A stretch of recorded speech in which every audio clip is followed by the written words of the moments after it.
The United States military has been involved in countless conflicts throughout history, shaping the world as we know it today. But not every war has ended in triumph. Some battles have turned into costly and humiliating disasters, leaving behind scars that still affect American foreign policy today. Today, we uncover America's greatest military disasters that should never be forgotten. A journey through some of the worst strategic miscalculations, battlefield defeats, and military embarrassments in U.S. history. Number 1. The War of 1812, America's failed invasion of Canada. In 1812, the United States found itself locked in conflict with the British Empire, not just over maritime rights, but over the future of North America itself. Believing that Britain was violating U.S. sovereignty by impressing American sailors and restricting trade, President James Madison declared war, hoping to expel British influence from the continent once and for all. But behind the political justifications lay another motive: territorial expansion. Many in Washington saw this as an opportunity to invade and annex Canada, believing that the Canadian people would rise up and welcome American troops as liberators. But this assumption would prove to be disastrously wrong. Instead of surrendering, the people of Canada fought alongside the British. Rather than being seen as liberators, American troops were viewed as invaders.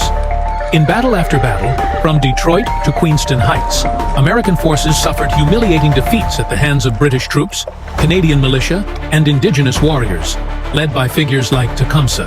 The U.S. military was unprepared for war. With poorly trained militias, disorganized leadership, and a lack of proper logistics, the American invasion quickly fell apart. Britain, despite being engaged in the Napoleonic Wars in Europe, still managed to send reinforcements to protect its Canadian territories. By 1813, the war had turned into a stalemate. While the U.S. managed to win key naval battles on the Great Lakes, their land campaigns ended in disaster. Then, in 1814, Britain launched a counteroffensive that would forever be remembered in American history. In August 1814, British forces stormed Washington, D.C., and in a shocking act of retaliation, they burned the White House, the Capitol, and other government buildings to the ground. The attack sent shockwaves through the young American Republic, proving that the war had backfired catastrophically. The war dragged on, with both sides exhausted. In December 1814, the United States and Britain signed the Treaty of Ghent, effectively ending the conflict without any territorial gains for either side. For the United States, the dream of conquering Canada was shattered. The war failed to remove British influence from North America and instead cemented Canadian identity and loyalty to the British Crown. Ironically, just weeks after the treaty was signed, one final battle was fought, the Battle of New Orleans, where General Andrew Jackson led American forces to a stunning victory against the British. But because news traveled slowly, neither side knew the war was already over. Despite this symbolic victory, the War of 1812 was not the triumphant conquest that America had envisioned. Instead, it served as a harsh lesson on the dangers of overconfidence, poor military strategy, and the reality of war. Though the United States would later emerge as a global superpower, the War of 1812 remains a cautionary tale of ambition gone wrong.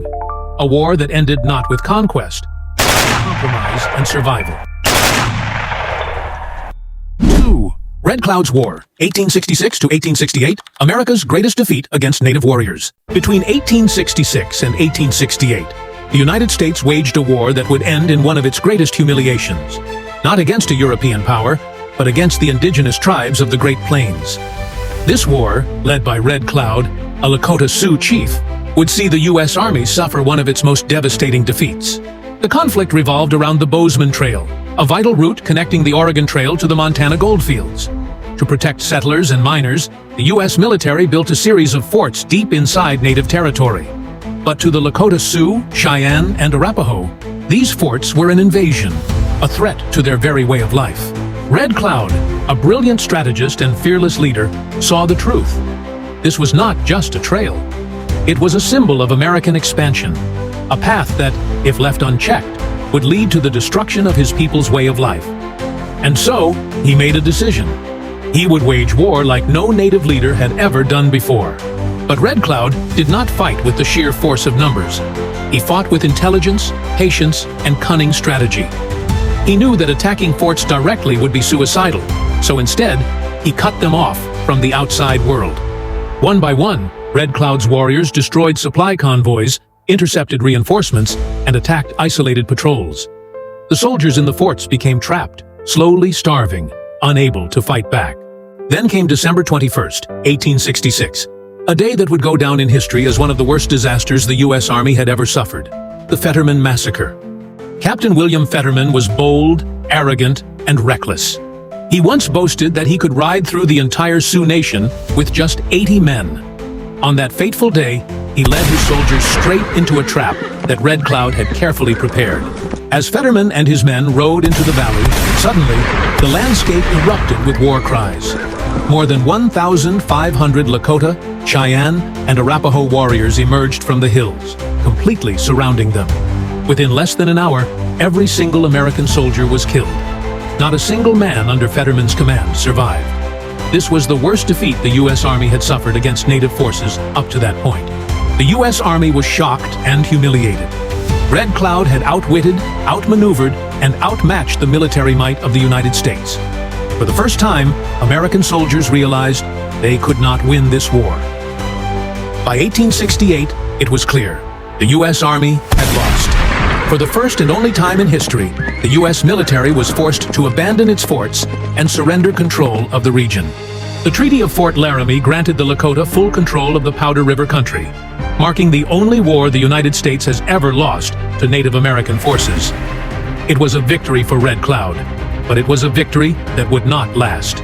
Just 8 years later, the U.S. government broke the treaty, leading to the Great Sioux War of 1876, where leaders like Sitting Bull and Crazy Horse would fight their final battles against American expansion. The ultimate outcome?